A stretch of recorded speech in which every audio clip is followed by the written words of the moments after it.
各位朋友，最近天氣時冷時熱，大家記得注意保暖，多飲暖水。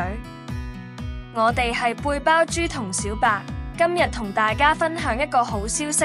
據傳媒報道，2025年中電會推出消費券計劃，全港58萬戶家庭可以免費拎到100蚊餐飲購物券，而且政府同其他機構仲有14個電費補貼計劃，幫大家慳電費，減輕生活負擔。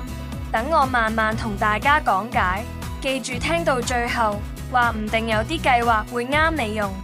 首先講下最貼地嘅中電消費券計劃。中電會喺2025年4月寄2張50蚊消費券俾合資格家庭，總共100蚊。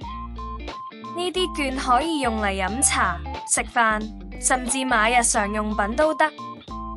全港超過2500間店鋪都收，包括大家成日幫襯嘅快餐店、麵包鋪、雜貨店，仲有街市旁邊嘅藥房同電器鋪。最新使用店鋪清單，留意畫面或下面說明連結。舉個例，張師傅每朝去茶樓飲茶，你婆婆去藥房買洗頭水，用消費券俾錢就慳返50蚊，真係好實用。不過要留意2件事。第一，消費券有效期得6個月，大家收到後要盡快用，千祈唔好擺到過期。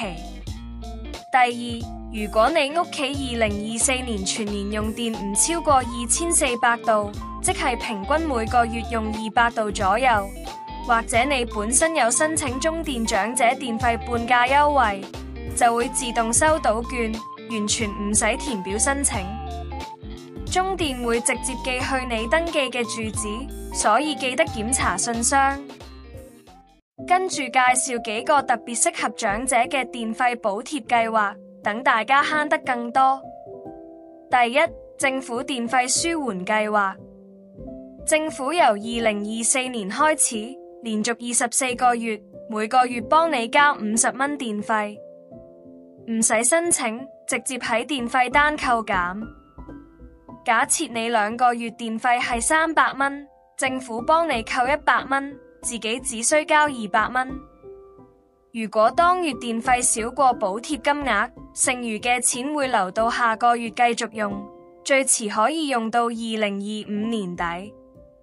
呢個計劃所有住宅用戶都有份，無論你用中電定港燈都得。第二，中電長者半價優惠。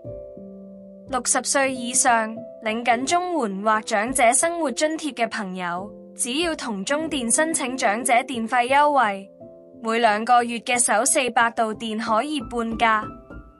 舉個實際例子，亞伯夏天開冷氣用多咗電，2個月用咗500度，頭400度半價，剩低100度照原價計，隨時慳到過100蚊。申請方法好簡單，帶身份證、綜援證明同住址證明，去附近嘅社福機構填表就得，14日內有結果。第三，基層家庭電費補助。如果住緊劏房，環境比較擠迫，或者係低收入家庭、殘疾人士，可以向指定機構申請電費資助。不過記住申請期只到2025年7月底，名額有限，要盡早行動。最後提提大家，而家好多補貼都係自動發放，但都要做好3件事。